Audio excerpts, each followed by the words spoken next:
Hola, buenos días. En primer lugar, me gustaría agradecer que nos hayan dado oportunidad a nuestra asociación a venir a contar a un público enorme, que no veo bien, pero que creo que están porque se les oye aplaudir, contar lo que nosotros hacemos y sobre todo centrándonos en los temas que interesan en este fórum, que es el tema de la desconexión digital. Cuesta trabajo hablar de un desafío como el de conseguir que la gente se conecte a Internet después de haber oído hablar a dos personas que representan a dos asociaciones de gente que todos los días tiene que tener un gran desafío para seguir adelante y vencer esas dos enfermedades. Yo voy a hablar de otra cosa que no es una enfermedad, pero que sí es una patología que todavía está muy extendida en todo el país y no solo en España, también es una cosa que ocurre en muchísimos sitios. Bueno, antes de nada, déjame un par de apuntes para decir de dónde saco la información y por qué he venido aquí. La AIMC es la Asociación para la Investigación de Medios de Comunicación. Nosotros, desde hace más de 50 años, estamos haciendo una serie de estudios, de encuestas, para proveer al mercado de un dato muy relevante, y es la audiencia de medios. Desde el año 68, en que se empezó, auspiciado por los anunciantes de este país, cuando vinieron las multinacionales americanas, ellos necesitaban esa información y entonces se creó un estudio, seguramente la IMC no le suena a casi nadie, pero en cambio, si hablo de que nosotros hacemos el Estudio General de Medios, el EGM, pues probablemente casi todos hayáis oído alguna vez hablar de él. Dentro de 2 semanas sacamos nueva información, nuevos datos, y como ha pasado en las últimas semanas, que hemos tenido 2 elecciones con miles de ganadores, porque todo el mundo ha ganado, pues en el caso del EGM estamos acostumbrados a que eso sea así. Siempre que sacamos nuestros datos, pues siempre hay muchísimos ganadores, todos han ganado. El trabajo que hay detrás del EGM es de un montón de gente. Nosotros hacemos alrededor de 160.000 entrevistas al año. Son muchas entrevistas, es uno de los estudios más grandes que se hacen en España y de los más grandes que se hacen en Europa. No hay, similar a este tamaño, no hay ninguno en ningún otro sitio. Bueno, hace como 2 semanas, perdón, 2 meses, Roberto y Nacho se pusieron en contacto conmigo. En principio, lo que querían era disponer de la información que nosotros facilitamos de forma abierta en nuestra página para hacer un resumen y poder presentarlo aquí. Una vez que estuvimos hablando, lo que dijo, oye, a lo mejor no os importa venir y contarlo. Por supuesto, encantados. E inmediatamente dijimos que sí.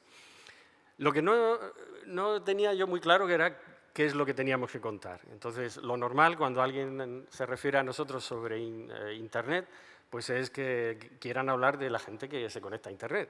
Y entonces yo empecé, bueno, pues mira, desde el año 96 nosotros venimos estudiando cuánta gente se conecta a Internet.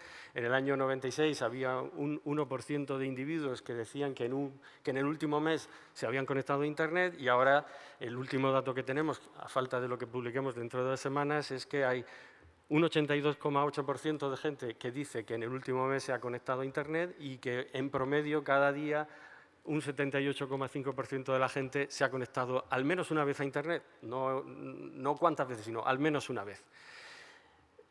A continuación le dije, bueno, esto ya ves que la frecuencia con la que se va la gente conectando ha aumentado, desde el promedio diario de un 35% de los internautas que se conectaban lo hacían en el día de ayer, ahora estamos ya casi en el 95%, es decir, todo el mundo se conecta todos los días y accede a Internet. Yo seguía hablando, a mí si no me paran yo continúo hablando y le digo, y además otra cosa, por ejemplo, interesante es que esta famosa brecha digital que había entre los géneros, pues prácticamente ha desaparecido. Estamos muy igualados entre la penetración de Internet en hombres y mujeres. Y yo seguía hablando y de repente me para Roberto y dice, no, este último dato que me has dado puede tener interés, pero no, dale la vuelta a lo que hemos estado hablando. Y yo mentalmente le di la vuelta al gráfico, no entiendo nada. Dice, no, es que lo que nos interesa no es la gente que se conecta a Internet, nos interesa la gente que no se conecta a Internet. ¿Cómo son esos? Vale, no hay problema. Pongamos en derecho el gráfico y cambiemos el sentido de lo que estamos viendo. ¿Cuáles son los no internautas en España? Bueno, pues si le damos la vuelta a lo que habíamos hecho, se puede hacer inmediatamente la resta y lo que tenemos es que hay un 17% de la población que no se conecta en ningún momento en un mes a Internet y un 21% de la población que no se ha conectado en el día. Ese es el objetivo sobre los que voy a hablar ahora, esos individuos para poder ver cómo son y qué podemos hacer con ellos.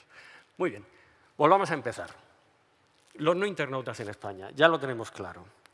Este gráfico que habíamos visto antes también no lo sabemos. Vamos a ver una cosa interesante sobre este gráfico. Perdón.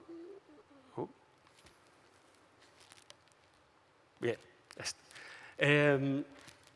Una cosa que nos preocupa, que nos preocupa a los que seguimos cómo va evolucionando es cómo va creciendo y si hay alguna forma de predecir hacia dónde vamos y cuánto vamos a tardar en llegar a conseguir el 100%, que sería el objetivo. Esta línea que veis encima del azul es la línea de tendencia, que como veis en los últimos años ha ido bastante bien, más o menos lo que se iba disminuyendo, los no internautas eran entre un 3 y un 4% de la población año por año, pero desgraciadamente, como también es cierto que no se puede llegar hasta el final disminuyendo de 4 en 4 porque nos pasaríamos del 100, lo que está ocurriendo en los 2 últimos años es que ese ritmo de crecimiento está decreciendo y está siendo cada vez más lento. Como veis, los 2 últimos puntos están por encima de la línea, se están separando. Vamos a ver cómo son esas personas. Volvamos a la brecha. Lo que ya había adelantado antes, la brecha es muy pequeñita. Ahora mismo hay una ligera diferencia. El promedio de gente que no se conecta en el día de ayer es un 21,5%. Los hombres solo son un 20,5% y las mujeres un 22%. Estamos hablando de una cifra relativamente pequeña. No hay esa brecha que veíamos al principio que existía, prácticamente ha desaparecido. Ya no está.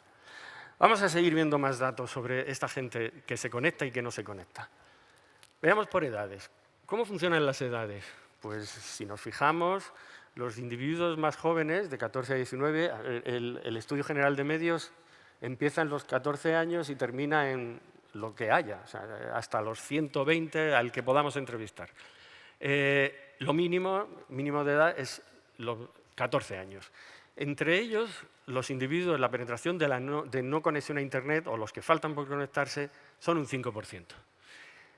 Si nos fijamos en otros temas, como por ejemplo el desempleo, los economistas, los sociólogos cifran en el 5,5% el porcentaje por debajo del cual, cuando el desempleo está en el 5,5% o por debajo, se considera que hay pleno empleo. Vamos a utilizar este mismo baremo para decidir cuándo un colectivo, por edad, por género, por estatus socioeconómico, ha conseguido llegar a ese, digamos, pleno empleo o plena conexión. Si nos fijamos en la distribución, únicamente quedarían por encima, con cierta diferencia, con un 6,4 no nos vamos a meter, estos 2 últimos bloques, los de 55 a 64 y los de 65 y más. Sobre todo los de 65 y más, porque menos de la mitad de los mayores de 65 se conectan a Internet. Vamos a ver un poquito con más detalle el tema de las edades. Aquí tenéis año por año cuál es la tasa de penetración de Internet. Si utilizamos el criterio del 5,5%, los que quedan dentro de este óvalo, que son los individuos más jóvenes, los que llegan hasta 44 o 45 años, estamos en ese nivel. La plena conexión existe entre ellos. Vamos a ir un poquito más arriba, vamos a ver el siguiente. El primero es este salto.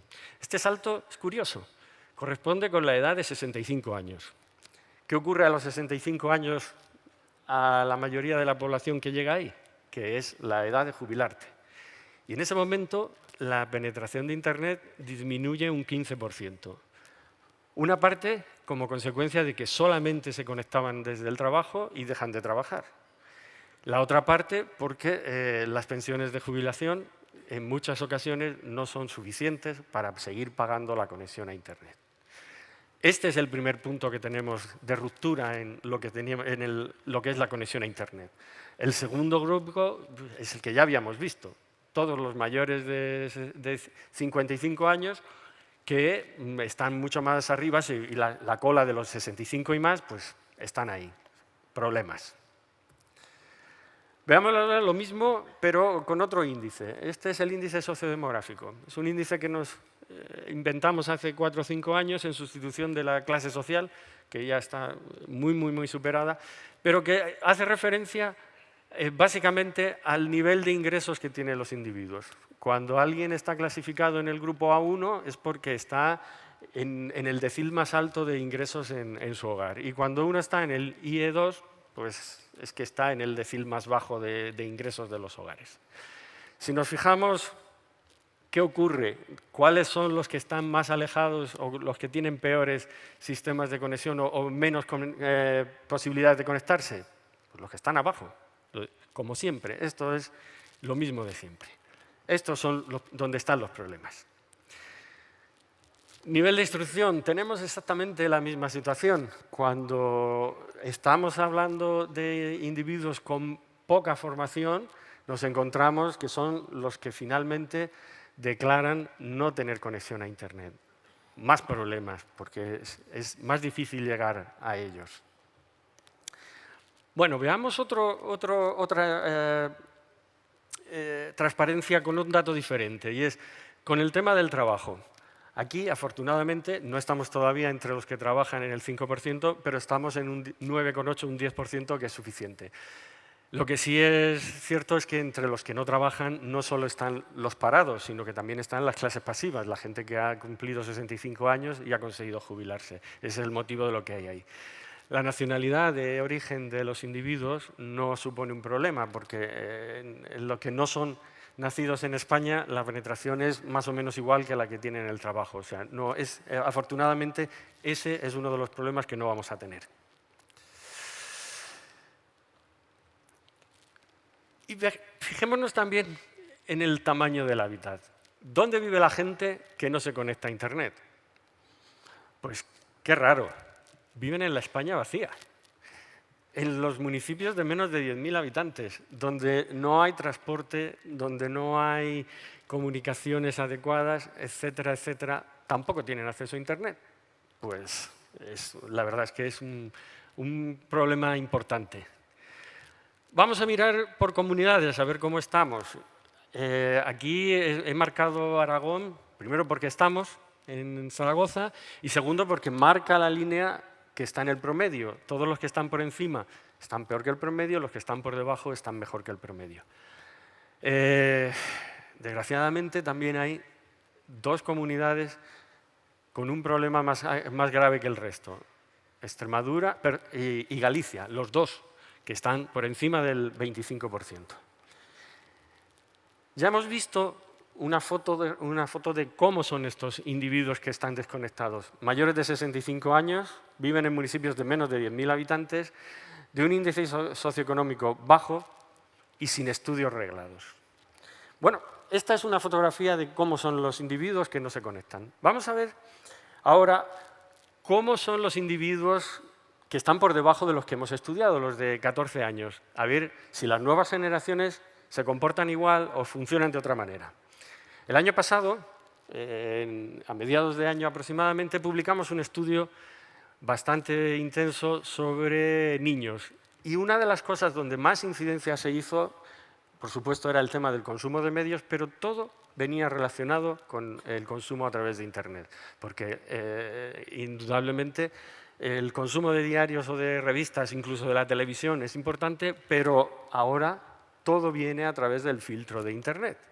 Vamos a ver unos primeros datos procedentes del EGM. Este es el dato de penetración por edades, no sé si se ve muy bien. Sí. El 39% de los individuos de 4 años ya se conecta a Internet. No se lo hemos preguntado a ellos directamente, lo que hemos hecho ha sido preguntar a una persona mayor que nos diga por sus hijos si se conectan o no se conectan, ¿vale? O sea, tranquilidad que no los hemos sometido al 3er grado con 4 años. Poco a poco va creciendo y llegamos al último de los grupos de edad que hemos estudiado, que son los de los 13 años, donde la penetración ya está en el 89%. Esto enlaza con el que veíamos que en los 14 ya estaban en el 93-94%. Pero ¿cómo consumen Internet los niños? Pues lo hacen por medio de dispositivos tecnológicos. ¿Cuántos? No necesariamente para conectarse a Internet. ¿Cuántas pantallas utilizan nuestros niños? Pues los de 6-7 años utilizan un promedio de 3 pantallas. El televisor es una pantalla, la videoconsola es una pantalla, el tablet es una pantalla, el ordenador es otra pantalla, etc.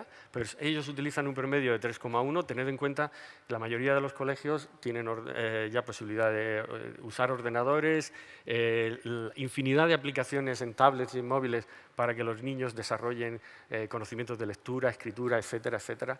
Pero fijaos que cuando llegamos al grupo de 12-13 años, el promedio ya está en 5. 5 pantallas a las que tienen acceso. En fin, una barbaridad. En cuanto a propiedades de esos una cosa es que lo utilices y otra cosa es que lo tengas en propiedad, lo cual te va a dar una idea del grado de uso que se hace y la utilización intensiva que va a haber de ellos. En el caso del tablet, pues podéis ver cómo hay un 30% de los que tienen, va creciendo a lo largo del incremento de la edad y llega un momento en que baja. El tablet no es el dispositivo para utilizar a partir de una cierta edad. Es el que está al lado, es el smartphone. Ese smartphone que nosotros llevamos a todas partes y que no somos capaces de salir de casa sin él, y si lo dejamos, volvemos y no volvemos para otra cosa. Pues en su caso, si os fijáis, ya llega al 61% entre el promedio de chicos y chicas que tienen smartphone en propiedad. Veamos un poco más. La videoconsola, ese aparato que se inventó un poquito después de que yo entrara al mundo de la informática, pues es una barbaridad también la gente, los niños que lo están utilizando. Son muchísimas. Y sobre todo tener en cuenta que el tiempo que se consume con esto. Después lo veremos. ¿Cuál es el dispositivo favorito para utilizar y conectarse a Internet y otras cosas? Pues el dispositivo favorito de los más jóvenes es el televisor. Es el dispositivo más fácil de manejar cuando uno tiene 6-7 años. Pero no es el resto de dispositivos también se utilizan. A medida que van aumentando los años y que van creciendo, el smartphone se convierte en el dispositivo preferido para conectarse y para utilizar y para manejar y estar con él. Y desgraciadamente, para los que están en la televisión convencional, analógica, pues nos encontramos con que su preferencia va disminuyendo. Esto no quiere decir que no lo consuman, simplemente que si tienen que decantarse por uno, prefieren el smartphone, que es lo que donde ellos pueden hacer, interactuar y elegir exactamente qué es lo que quieren. ¿Cuánto tiempo le dedican a esas pantallas? Pues mucho.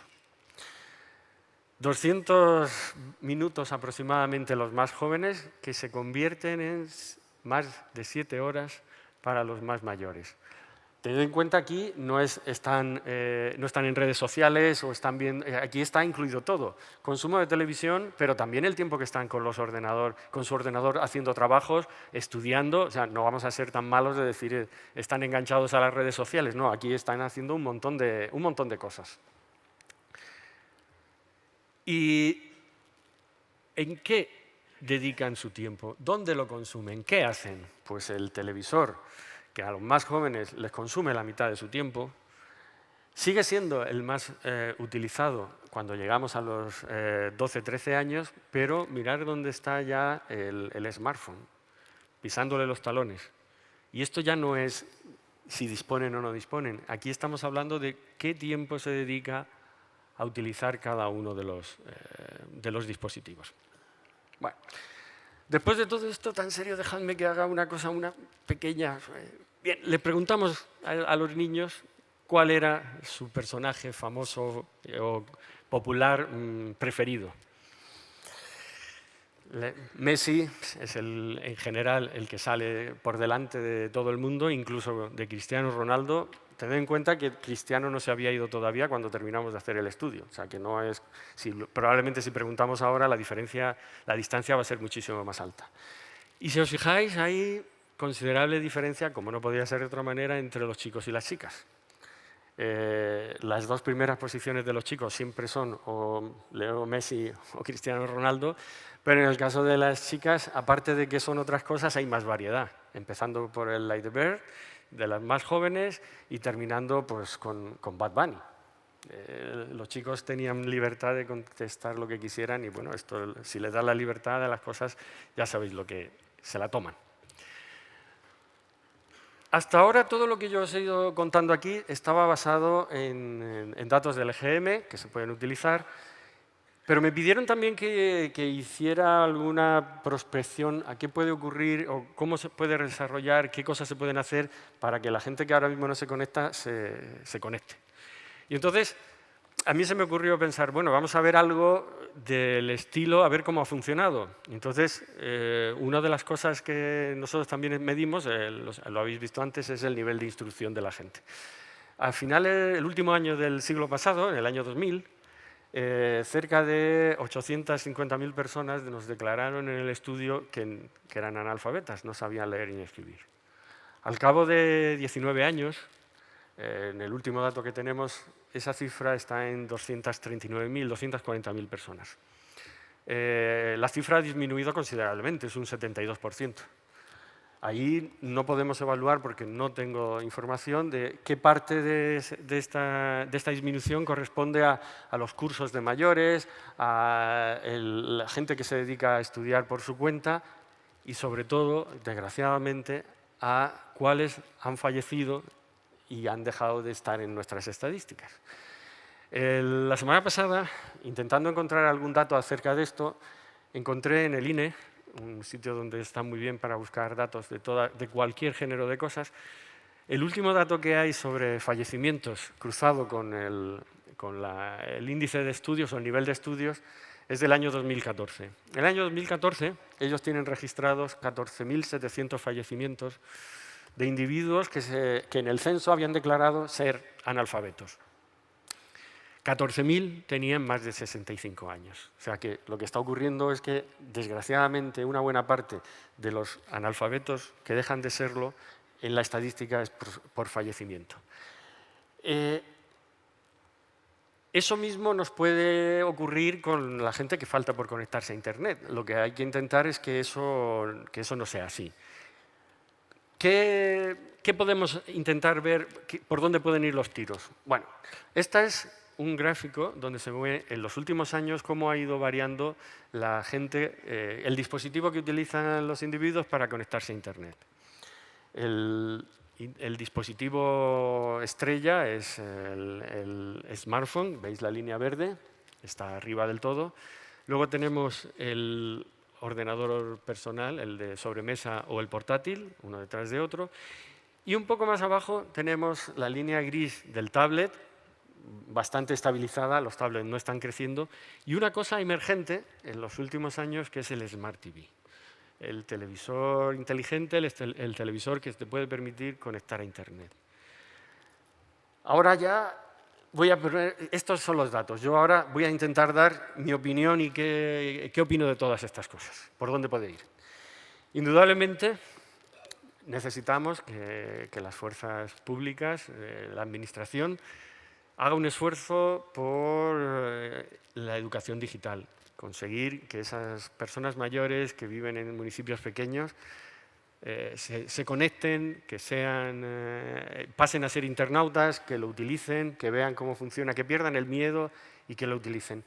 Pero, de la misma forma que en su momento el smartphone supuso una revolución y permitió que el crecimiento que veíamos inicialmente de internautas se fuera manteniendo a lo largo de los años, yo creo que hay dos dispositivos, uno con más seguridad, otro con posibilidades. Uno es el Smart TV, porque todos tenemos un televisor en casa, prácticamente.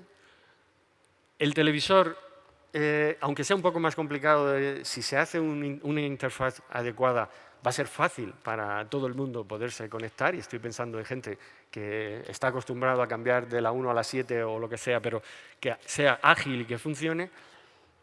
Y por otro lado, los asistentes virtuales de voz.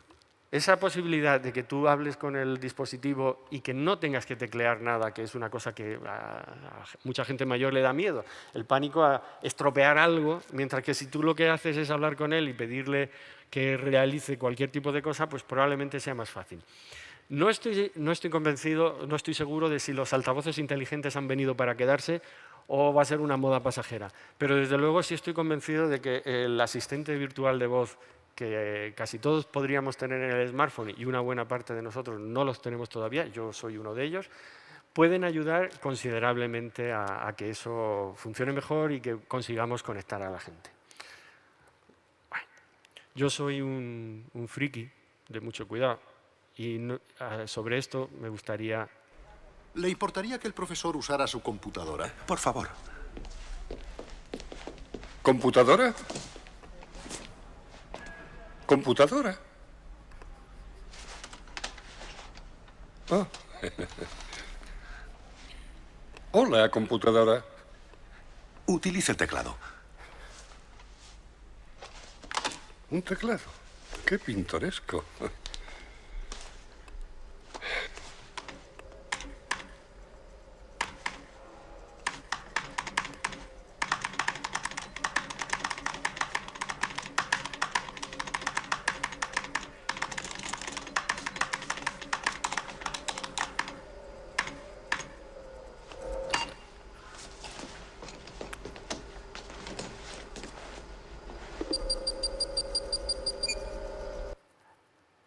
Bueno, está claro que desde luego es mucho más fácil cuando vemos las películas hablar, interactuar con la computadora por voz. Bueno, esto era más o menos todo lo que tenía previsto. Me despido de ustedes. Enterprise, por favor, teletransporte. Teletransporte. Tampoco funciona. Gracias. Adiós.